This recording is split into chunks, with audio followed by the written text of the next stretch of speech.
ये आकाशवाणी है। कोविड-19 विशेष कार्यक्रम के अंतर्गत प्रस्तुत है कोरोना वायरस संक्रमण की वर्तमान स्थिति पर चर्चा, जिसे प्रस्तुत कर रहे हैं आकाशवाणी संवाददाता आनंद श्रीवास्तव। इस कार्यक्रम में आमंत्रित स्वास्थ्य विशेषज्ञ हैं राम मनोहर लोहिया अस्पताल नई दिल्ली के डॉक्टर A.K. वार्ष्णेय। नमस्कार।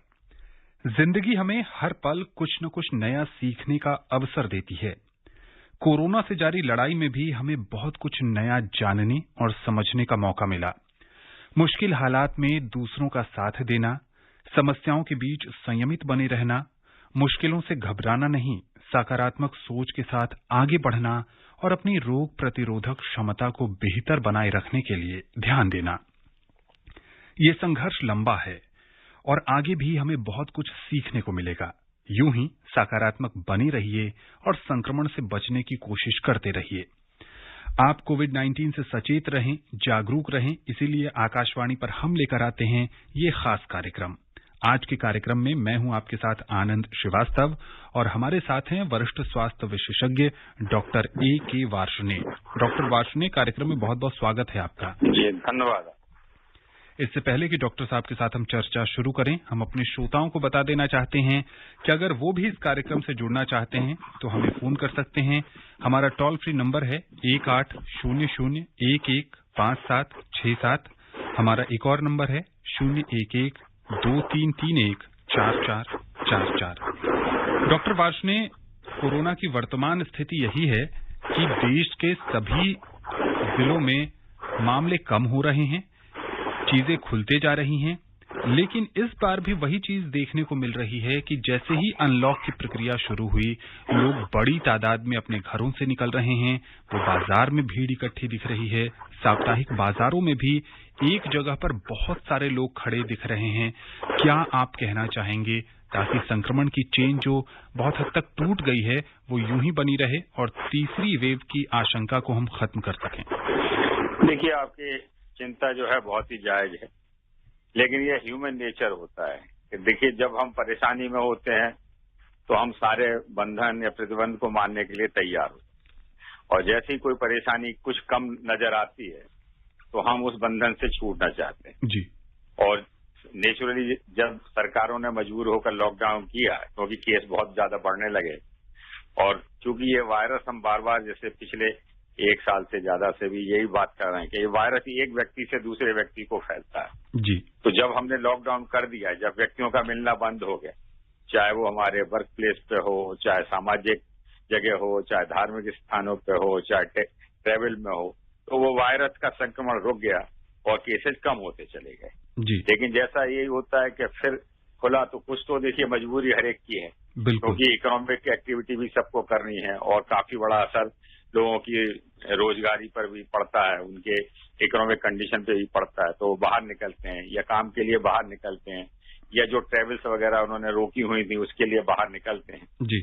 परंतु देखिए, कुछ तो लॉकडाउन खोलना पड़ेगा, लेकिन जो हम बार बार कहते हैं कि भाई कुछ करने के बावजूद भी दो चीजें अगर हम करें, एक तो जिन लोगों को वैक्सीनेशन के लिए जो है वो छात्र मतलब वैक्सीनेशन के लिए वो एलिजिबल है तो उन्हें अपना वैक्सीनेशन तुरंत के तुरंत कराना चाहिए। ये बचाव का सबसे बड़ा साधन है। दूसरे कोविड एप्रोप्रिएट बिहेवियर है, उसको जरूर अपनाना है, चाहे आपने वैक्सीनेशन कराया हुआ है या नहीं भी कराया है। आप जब भी बाहर निकलते हैं एक अच्छे तरीके का मास्क पहनिए, मास्क को भी प्रॉपर तरीके से पहनिए, आपका नाक और मुंह ढका होना चाहिए। कोशिश ये करें कि अनावश्यक रूप से किसी को ना मिलें, सिर्फ आवश्यक कार्य के लिए बाहर जाएं। और बाहर जाने पर अगर आपको लगता है कि आपके हाथ किसी गंदी वस्तु पे लगे हैं, इन्फेक्ट है, तो तुरंत ही उसको या तो अल्कोहल बेस्ड सैनिटाइजर से साफ करें या घर में अपना कहीं पे भी साबुन और पानी से 20 सेकंड तक साफ करें कम से कम। अगर ये सब अपनाते रहेंगे तो धीरे धीरे करके जब देखिए वैक्सीनेशन बढ़ता चला जाएगा और कुछ नेचुरल इन्फेक्शन भी होगा, तो जिसको हम बार बार कहते हैं हार्ड इम्यूनिटी, जब लगभग 70% लोग हमारे इम्यून हो जाएंगे तभी ये वायरस का जो है वो एक दूसरे से फैलाव रुकेगा और तभी सब इससे हम निजात पा सकेंगे। बिल्कुल। तो इसलिए सावधानी बहुत जरूरी है। बिल्कुल। आवश्यक चीजों के लिए हमें बाहर निकलना पड़ेगा और पब्लिक को ये समझना बहुत जरूरी है कि अभी जो परेशानी हटी नहीं है, वायरस हमारे बीच में घूम रहा है जी। अगर हमने सावधानी रोकी तो जैसा बार बार होता है, सावधानी हटी और दुर्घटना घटी। बिल्कुल, इसलिए सावधानी जरूर बरतें। डॉक्टर वार्ष्णेय, एम्स में बच्चों पर 6 से 12 साल के जो बच्चे हैं उन पर कोवैक्सीन का ट्रायल शुरू हो गया है। बहुत सारे श्रोताओं के जहन में ये सवाल भी उठता है कि ट्रायल में शामिल बच्चों का जो चयन है वो कैसे किया जाता है? क्या वो भी अपने बच्चे को भेज सकते हैं ट्रायल के लिए? हाँ, बिल्कुल। देखिए, ये जरूर है कि देखिए वो इनवाइट करते हैं। एक तो बच्चा स्वस्थ होना चाहिए जी, उसको किसी तरीके की उस समय कोई बीमारी नहीं होनी चाहिए, ना तो कोई बुखार वगैरह होना चाहिए, ना ही और कोई शारीरिक बीमारी किसी को होना चाहिए। मतलब बच्चा पूर्ण रूप से स्वस्थ होना चाहिए। और फिर उसके जो माता पिता उस जो है उसमें सम्मिलित होने के लिए तैयार हो, उनको वो कंसेंट अपना देना पड़ेगा कि भाई हम इस चीज के लिए तैयार हैं। उनको ये बताया भी जाएगा कि ये वैक्सीनेशन हम जो है प्रयोग कर रहे हैं अभी आप पर, इसके हो सकता है कुछ निगेटिव इफेक्ट भी आ सके। लेकिन देखिए, जैसा हमने पहले देखा, बड़ों में भी इसी तरीके से जो है प्रयोग किए गए थे, क्योंकि जब वैक्सीन कोई आती है तो वो नई आती है पहले, लेकिन इसकी फेजेज होती है। मैं आपको बताऊं, ये नहीं है कि डायरेक्ट हम ह्यूमन पे करते हैं। पहली फेज जो है हम वो एनिमल पे करते हैं, और एनिमल पे हम देखते हैं कि कोई साइड इफेक्ट वगैरह तो नहीं आते, तो वो फेज 1 कहलाती है। और उसमें डोजिंग भी देखी जाती है। फिर जो छोटे से ग्रुप पे की जाती है, जिसको हम फेज 2 बोलते हैं, ह्यूमन पे, और उन पे ये देखा जाता है कि वैक्सीन हर तरीके से सुरक्षित है और प्रभावी है। फिर एक लार्जर ग्रुप में किया जाता है। तो अभी ये देख लिया गया है कि भाई ये वैक्सीन जो है वो एडल्ट में बिल्कुल पूर्ण रूप से सुरक्षित भी है और प्रभावी है। और ये मानना है कि बच्चों पे भी ये सुरक्षित होनी चाहिए।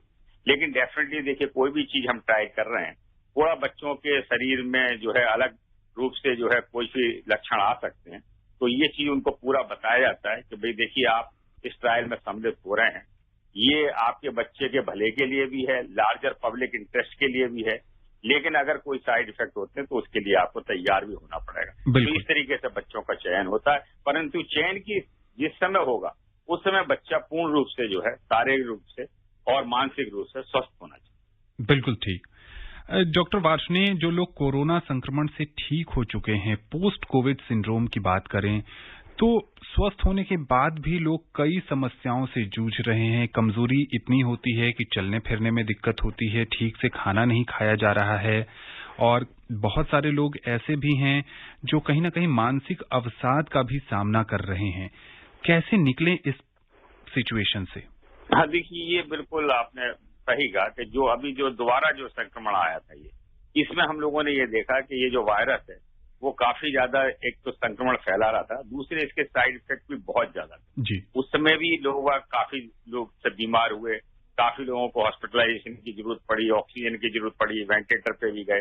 और जिसको हम पोस्ट कोविड सिंड्रोम बोलते हैं या लॉन्ग कोविड बोलते हैं, वो हमें देखने में आ रहा है। लोगों को 2-2, 3-3 महीने तक जो है शारीरिक रूप से थकावट आ रही है, उनको जो है हार्ट की धड़कन बढ़ जाती है, सांस लेने में कई बार दिक्कतें आ रही हैं, लगातार खांसी बनी हुई है, मांसपेशियों में दर्द बना हुआ है, जोड़ों में दर्द बना हुआ है, और जैसा आपने कहा कई लोगों में भूख नहीं लग रही, कई लोगों में, और इसकी वजह से एक मानसिक चिंता जो डेवलप हो जाती है। तो इसके 2 चीजें, एक तो शारीरिक है, एक मानसिक है। और ज्यादातर देखिए, हम लोग चूंकि डॉक्टर हैं, उनको हम देखते हैं, अगर हम ये देखते हैं कि शारीरिक थकान है या, लेकिन जो वाइटल पैरामीटर है, अगर आपका पल्स ठीक है, ब्लड प्रेशर ठीक है, आपका ऑक्सीजन लेवल ठीक है, तो उनको आश्वस्त करते हैं कि आप चिंता मत करिए, धीरे धीरे करके आप ठीक हो जाएंगे। सिर्फ आपको 2-3 चीजें करनी है। एक तो अपने खाने पीने का ध्यान रखना है। ऐसा है कि जो इम्यूनिटी बढ़ाने वाले फूड हैं, जिसमें प्रोटीन से जरूर होती हैं, जैसे दूध, दही, पनीर, इस तरीके की चीजें होती हैं। जो मांसाहारी व्यक्ति हैं वो अच्छा तरीके का पकाया हुआ मांसाहार भी खा सकते हैं। फिर हरी सब्जियां वगैरह वो लें, फल वगैरह लें, जिसमें कि विटामिन मिनरल्स वगैरह होते हैं। बिल्कुल। अगर वो कोई रेगुलर मेडिसिन ले रहे हैं किसी बीमारी के लिए, शुगर के लिए, ब्लड प्रेशर के लिए, तो उसको और अच्छी तरीके से कंट्रोल करें। अपनी डॉक्टर की सलाह से उनकी दवाइयों को एडजस्ट करें। अगर किसी को सांस की बीमारी है तो सांस का। दूसरे जो है प्राणायाम, कुछ है व्यायाम, जैसे सांस के व्यायाम, क्योंकि ज्यादातर लोगों को सांस लेने में तकलीफ होती है या खांसी होती है, तो हल्के प्राणायाम, हल्के जो है गहरी गहरी सांस लें, गहरी गहरी सांस छोड़ें, व्यायाम करें। इसके अलावा मानसिक तनाव दूर करने के लिए हम जो है वो प्राणायाम कर सकते हैं, कुछ और कर सकते हैं। हल्की हल्की जो है अपनी एक्टिविटी भी घर में शुरू करें, थोड़ा ही करें, एक साथ ज्यादा ना करें, थकावट ना हो, हल्की हल्की एक्टिविटी करें। और दूसरा, जैसे हम बार बार कहते हैं कि 6 मिनट वॉक टेस्ट होता है। आप हल्के हल्के अपने घर में टकरिए और आपके पास पल्स ऑक्सीमीटर है, उसको हाथ में लगा के देखिए और ये देखिए कि 6 मीटर चलने पर आपका ऑक्सीजन तो नहीं गिरता। अगर ऑक्सीजन नहीं गिरता तो इसके माने आप स्वस्थ। हाँ, अगर 6 मीटर चलने पर आपके ऑक्सीजन में 3 से 5% का डिफरेंस आ जाता है या वो 94% से नीचे जाता है, इसके माने अभी भी आपको कुछ परेशानी है, तो तुरंत ही फिर अपने डॉक्टर को संपर्क करें। इसके अलावा अगर आपको बुखार बढ़ जाता है फिर से दोबारा, या कोई बहुत ज्यादा परेशानी, पेट में बहुत ज्यादा दर्द हो जाता है, उल्टी दस्त लग जाते हैं या सांस लेने में बहुत, तो फिर उसको डिले ना करें, तुरंत ही अपने चिकित्सक से जो है परामर्श करें और वो फिर आवश्यक टेस्ट करके, जरूरत होगा तो दोबारा ब्लड टेस्ट करके ये नतीजा लगाएंगे कि फिर से तो शरीर में इन्फ्लामेशन नहीं आ रहा, क्योंकि इस बीमारी में हमने देखा है कि लोगों में इन्फ्लामेशन आता है। इसके अलावा क्लॉटिंग इसमें देखी गई है कि कई लोगों में क्या है कि लंबे समय तक जो है खून गाढ़ा हो जाता है और उनमें फिर हार्ट अटैक की संभावना या ब्रेन अटैक की संभावना रहती है। तो वो डॉक्टर अपना देखते हैं जांच करके और उसमें लंबे समय तक खून पतला करने की भी दवाएं देते हैं। तो ये बीमारी में नेचुरली थोड़ी सी परेशानी का सबब है, लेकिन ज्यादातर लोग, इसमें आप ये मान के चलिए कि 99% लोग कुछ समय के बाद, चाहे वो 1 महीना, 2 महीना, 3 महीने लगे, वो बिल्कुल स्वस्थ हो जाते हैं और अपने रूटीन काम पर आ जाते हैं। जी, बिल्कुल सही कह रहे हैं डॉक्टर वार्ष्णेय कि जो लोग ठीक हो रहे हैं उन्हें बहुत ध्यान देने की जरूरत है। इन दिनों मीडिया में कुछ खबरें ऐसी भी हैं कि डेल्टा के बाद डेल्टा प्लस वेरिएंट जो है वो लोगों को काफी परेशान कर सकता है और इस पर बहुत सारे लोग पैनिक भी हो रहे हैं। क्या कोविड एप्रोप्रिएट बिहेवियर को अपनाकर इन चीजों से बचा जा सकता है या इनके लिए कुछ अतिरिक्त सावधानी की जरूरत है? हाँ, देखिए, यही जो आपने बहुत ही अच्छी बात पकड़ ली है कि देखिए वायरस जो है वो चाहे कोई सा भी हो, ये हमारी साइंटिफिक भाषा होती है और वायरस, जैसे मैंने बताया कि वो अपना जेनेटिक स्ट्रक्चर है, वो चेंज करता रहता है, ये उसका नेचर ही होता है। और जब जेनेटिक स्ट्रक्चर चेंज हो जाता है तो उसके हम जो है साइंटिफिक नाम कर देते हैं, डेल्टा है, अल्फा है, बीटा है, डेल्टा 1 है। इनमें ये जरूर होता है कि देखिए जैसे नेचर की लड़ाई होती है, एक तरफ हम वायरस को खत्म करना चाहते हैं, दूसरे वायरस सर्वाइव करना चाहता है, तो वो अपने शरीर में कुछ ऐसे जेनेटिक चेंज करता रहता है जिससे जो उपलब्ध दवाइयां हैं या वैक्सीनेशन आपने डेवलप किया है उससे वो बच सके या कोई एंटीबॉडी का कॉकटेल आप सके, क्योंकि ये नेचर के साथ वो लड़ाई चल रही है। तो ये उसको एक शक्ति मिली हुई होती है, लेकिन फैलने का तरीका एक ही है। चाहे कोई सा भी वायरस है, वो अल्टीमेटली आपके नाक, मुंह और आंख के जरिए जाएगा, तो ये म्यूकस मेम्ब्रेन के जाएगा। तो अगर नाक मुंह के लिए तो हम अपनी अच्छी तरीके से जो है अपने मास्क पहने और दूसरे अपने गंदे हाथों को कभी भी नाक मुंह पे या आंखों पे ना लगाएं। और आंखों में अगर आप जैसे ऐसा, तो हम अगर गंदे हाथ आंखों में नहीं लगाएंगे तो डायरेक्ट आंखों में नहीं जाता। फिर भी आप कहीं पब्लिक प्लेस पे जाते हैं तो फेस शील्ड का उपयोग कर सकते हैं या चश्मा वगैरह कर सकते हैं, तो उससे आंखों में नहीं जाएगा। तो मोस्टली जो देखा गया है वो वायरस नाक और मुंह से ही जाता है, तो उसको बचाना है। वेरिएंट कोई भी हो, बचाने का तरीका वही है।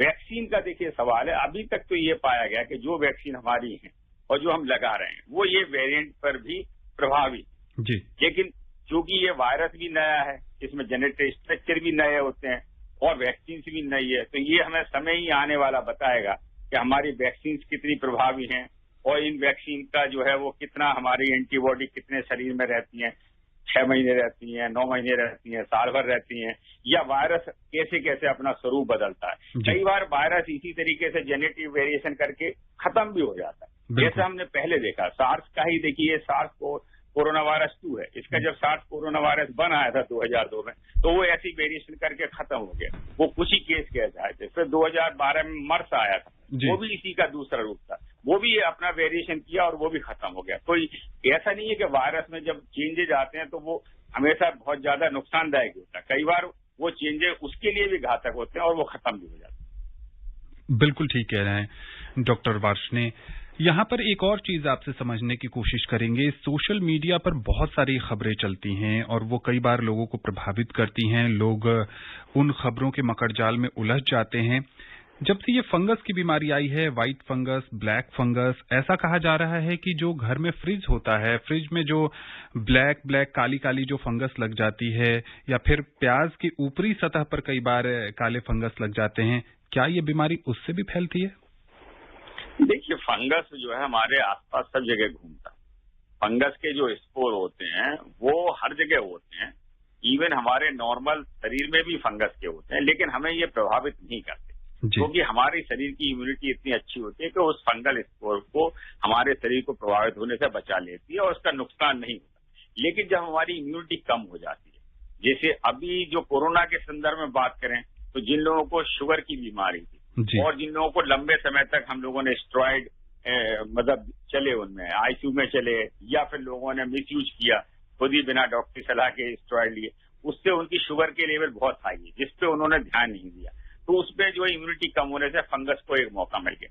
या फिर बहुत से लोगों को जिनको कैंसर की बीमारी है, जिनको HIV की बीमारी है, जो बहुत सी इम्यून सप्रेसेंट दवाइयां पहले से ले रहे हैं, उन लोगों में चूंकि इम्यूनिटी कम होती है, जिनका ट्रांसप्लांट वगैरह हुआ है, तो ट्रांसप्लांट के बाद हम बहुत सी ऐसी दवाइयां देते हैं तो इन लोगों की चूंकि इम्यूनिटी कम होती है, तो इस समय ये जो फंगल के स्पोर है वो उन पर ज्यादा अटैक कर रहे हैं और उन लोगों में ये केस पाए गए।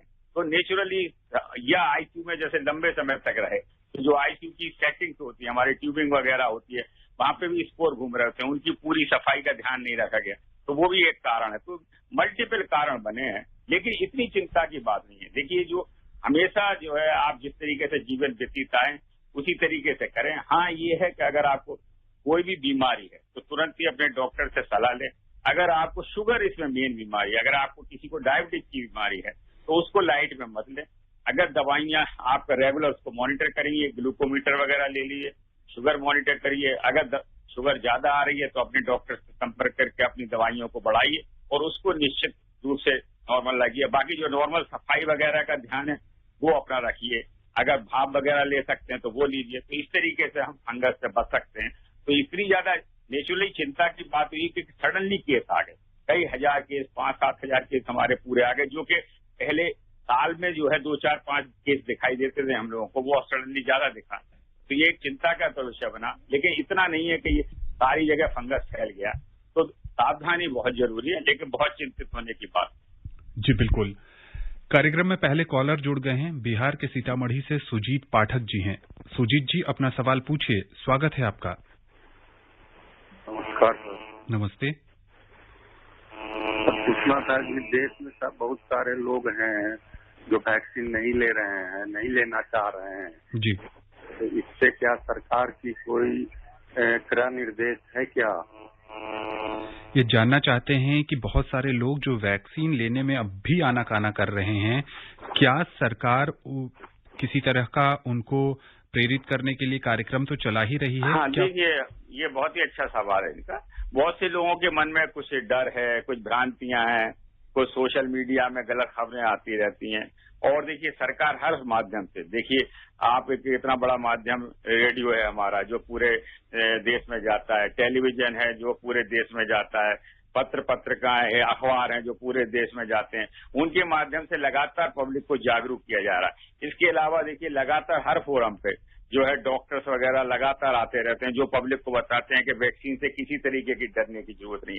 अच्छा, दूसरे ये वैक्सीनेशन केवल देखिए हमारा इंडिया का प्रोग्राम नहीं, ये पूरे वर्ल्ड में चल रहा है वैक्सीनेशन। तो हर व्यक्ति को ये समझना चाहिए कि देखिए, चाहे कितने भी बड़े देश हैं, चाहे अमेरिका हो, चाहे यूरोप के देश हो, चाहे और देश हो, सब जगह वैक्सीनेशन का कार्य चल रहा है।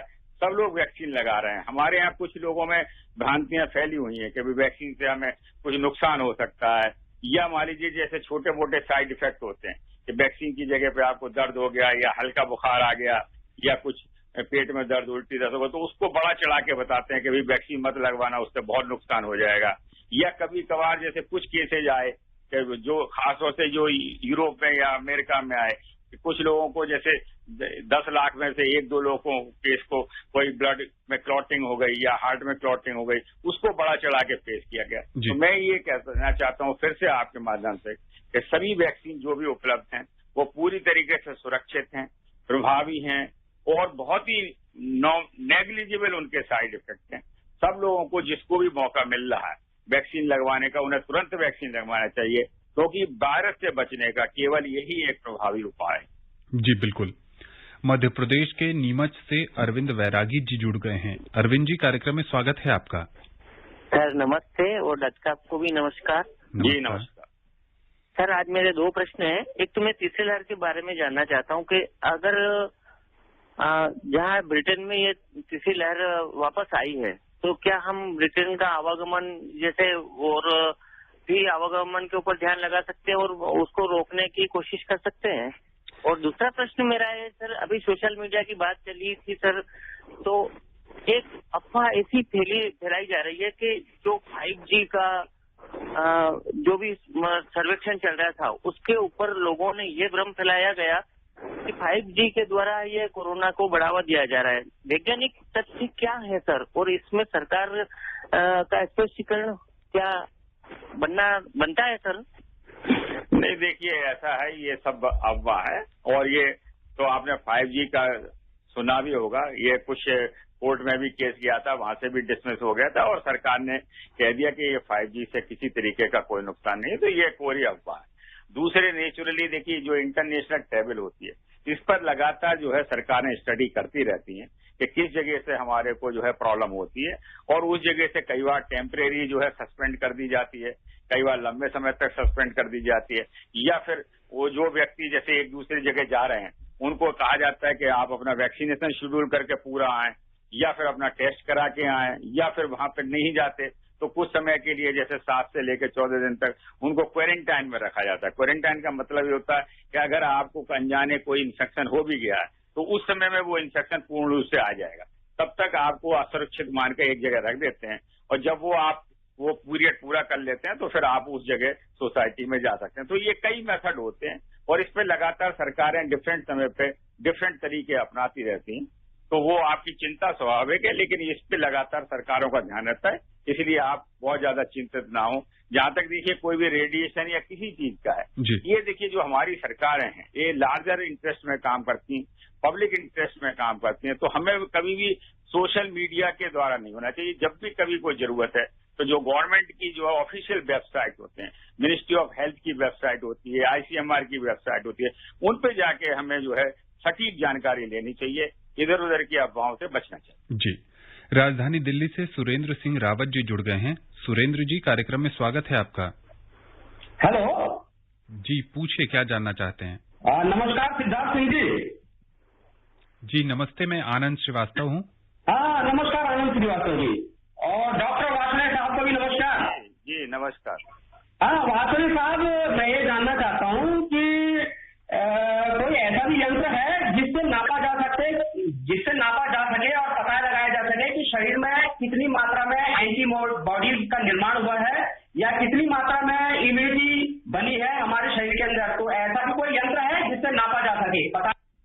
जी डॉक्टर वासने, देखिए ये आपका सवाल बिल्कुल ठीक है। इम्यूनिटी को हम टेस्ट कर सकते हैं, एंटीबॉडी मेजर कर सकते हैं, लेकिन एंटीबॉडी के टाइटर भी मेजर कर सकते हैं, लेकिन मैं यहाँ आपको ये बता दूं कि एंटीबॉडी मेजर करने की बिल्कुल भी जरूरत नहीं, क्योंकि जो हमारे शरीर में इम्यूनिटी होती है वो कई तरीके से काम करती है। एक तो उस समय इम्यूनिटी का लेवल है वो क्या होता है, इसके अलावा मेमोरी सेल्स होती हैं, जो मेमोरी सेल हमारी बोन मैरो में रहती हैं, या फिर जो है हमारी T सेल्स होती हैं जो मेमोरी सेल होती है, वो वहां पे नहीं दिखाई देती या उनको हम मेजर नहीं कर सकते।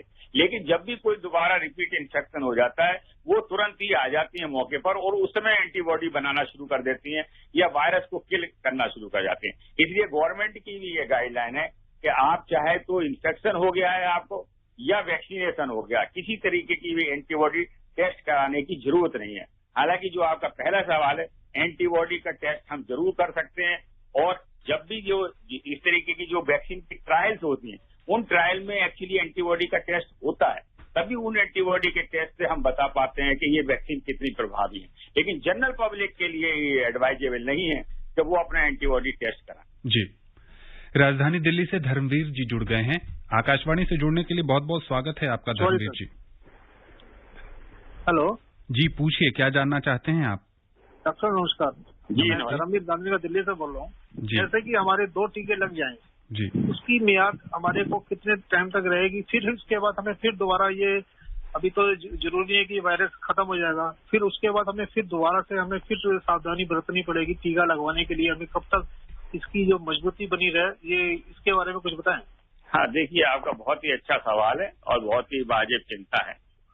देखिए अभी जो उपलब्ध जानकारी है वो ये होता है कि जो दो हमारे टीके लग जाते हैं उसके 15 दिन के बाद हमारे शरीर में सफिशिएंट एंटीबॉडी बन जाती है जो हमें वायरस से लड़ाते हैं। लेकिन कोई भी जो टीका है अभी तक उपलब्ध है वो 100% देखो हमको नहीं बचाव देते, वो ज्यादा से ज्यादा 80 से 90% तक बचाव देते हैं। तो एक तो सब लोगों को बचाव नहीं देते। दूसरे, चूंकि ये वायरस नया है, अध्ययन लगातार चल रहा है, वैक्सीनेशन भी अभी नए आए हैं, तो ये वैक्सीन जो चाहे कहीं भी हो, चाहे वो हमारे देश में हो या देश के बाहर हो, सब में ये होता है कि जितना जितना हमें अनुभव होगा उस पर लगातार टेस्ट होता रहता है कि ये वैक्सीन 6 महीने, 9 महीने, साल भर या उससे ज्यादा प्रभावी रहेंगी या नहीं रहेंगी।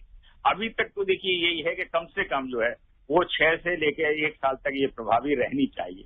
ये हमारी उपलब्ध जानकारी के हिसाब से आ रहा है, परंतु उस पर लगातार ट्रायल चलते रहते हैं। और बहुत सी वैक्सीन में हमें बूस्टर डोज देनी पड़ती है जी। जैसे अगर मैं बात करूं तो इन्फ्लुएंजा की वैक्सीन जो एक कॉमन वैक्सीन होती है जो हम लगाते हैं और उसको हम हर साल जो है वो लगवाते हैं इन्फ्लुएंजा वैक्सीन, क्योंकि उसका जो भी वायरस जो है अपना एंटीजेनिक कैरेक्टर बदलता रहता है। तो हो सकता है कि हमको हर साल एक नई वैक्सीन लगानी चाहिए। और चूंकि इसमें लगातार अध्ययन करते रहते हैं तो वैक्सीन में भी उसी तरीके के चेंज करते रहती हैं जो कंपनियां हैं। तो ये अभी पूरी जानकारी इसके बारे में नहीं है, समय ही बताएगा कि ये वैक्सीन कितने समय तक प्रभावित रहेंगे। जी बिल्कुल। मध्य प्रदेश के शिवपुरी से जसवंत जैन जी हैं, स्वागत है आपका। हाँ आनंद जी, और मैं वार्ष्णेय जी का आभार व्यक्त करता हूँ कि उनके द्वारा आज हमारी ये चर्चा की जा रही है।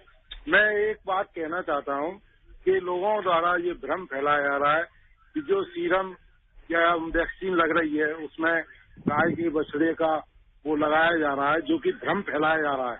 जबकि हमने 2 वैक्सीन लगवा ली है कोविशील्ड की।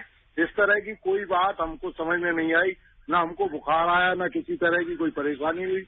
तो हम जनता से अपील करेंगे कि इस तरह के भ्रम को हमारे डॉक्टर लोग भी दूर कर रहे हैं और आकाशवाणी तो बहुत महत्वपूर्ण भूमिका निभा रही है। तो हम चाहेंगे कि इसकी भ्रम से दूर रहें, क्योंकि अंग्रेजों के जमाने में जिस प्रकार हमारे को कारतूस चलाने के लिए जिस प्रकार कहा जाता कि चमड़े के वो कारतूस रहते थे, इस प्रकार का भ्रम फैलाने के लिए भी हमें खंडन करना चाहिए।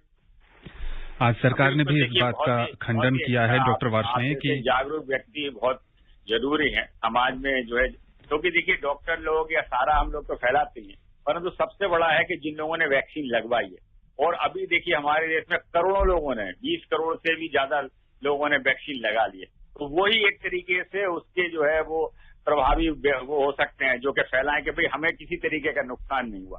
और ये हम खुद ही समझें कि भाई जब इतने करोड़ों लोगों ने हमारे यहाँ लगवा ली और पूरे अगर हम संसार की बात करें तो कई 100 करोड़ लोगों ने लगवा ली, तो फिर वो वैक्सीन से कोई साइड इफेक्ट नहीं है। तो बिल्कुल भ्रम की स्थिति में ना हो। हाँ देखिए कुछ लोगों का काम होता है कि वो गलत जानकारी जो है तो फैलाने में शायद उन्हें आनंद आता है या वो सेंसेशनल क्रिएट करना चाहते हैं, तो उससे बचें। ये मैं कहता हूं कि जितनी भी वैक्सीन उपलब्ध हैं हमारे देश में भी या बाहर, सभी जो है प्रभावी हैं, सभी सुरक्षित हैं। और जब भी आपको नंबर मिलता है अपना वैक्सीन टीका लगवाने का, तुरंत ही टीका लगवाएं बिल्कुल, क्योंकि लॉन्ग टर्म से बचाव का यही एक साधन। बिल्कुल डॉक्टर वार्ष्णेय, कार्यक्रम में अब समय नहीं है कि इस पर या किसी और विषय पर आपसे चर्चा की जा सके। आकाशवाणी के इस खास कार्यक्रम से जुड़ने के लिए और विशेषज्ञ राय साझा करने के लिए आपका बहुत बहुत शुक्रिया। जी धन्यवाद। तो जैसा कि डॉक्टर वार्ष्णेय बता रहे थे कि टीका लगवाना बहुत जरूरी है और आपका नंबर जब भी आता है तो बिना किसी संकोच के जाकर टीका लगवाएं। सरकार कई माध्यमों से आप तक ये जानकारी पहुंचा रही है कि कोविड से बचने का एकमात्र उपाय टीका ही है। और इसके साथ साथ जो सरकारी दिशा निर्देश हैं, मास्क लगाना, अपने हाथ और मुंह को बार बार साबुन पानी से साफ करते रहना, सैनिटाइजर का उपयोग करना और सुरक्षित दूरी बनाए रखना, उसका जरूर पालन करें। स्वस्थ रहें, खुशहाल रहें और संक्रमण से बचे रहें। नमस्कार। कोविड-19 विशेष कार्यक्रम के अंतर्गत अभी आप सुन रहे थे कोरोना वायरस संक्रमण की वर्तमान स्थिति पर चर्चा, जिसे प्रस्तुत कर रहे थे आकाशवाणी संवाददाता आनंद श्रीवास्तव। इस कार्यक्रम में आमंत्रित स्वास्थ्य विशेषज्ञ थे राम मनोहर लोहिया अस्पताल नई दिल्ली के डॉक्टर A.K. वार्ष्णेय। ये कार्यक्रम आकाशवाणी के समाचार सेवा प्रभाग द्वारा प्रस्तुत किया गया। इसे आप हमारे mobile app news on AIR और YouTube channel news on AIR official पर भी सुन सकते हैं। इस कार्यक्रम के संबंध में अपनी प्रतिक्रिया आप हमें ईमेल कर सकते हैं। पता है AIRNSGtalks@gmail.com। ये कार्यक्रम फिर से सुनने के लिए लॉग ऑन करें हमारी वेबसाइट newsonAIR.com www.air.nic.in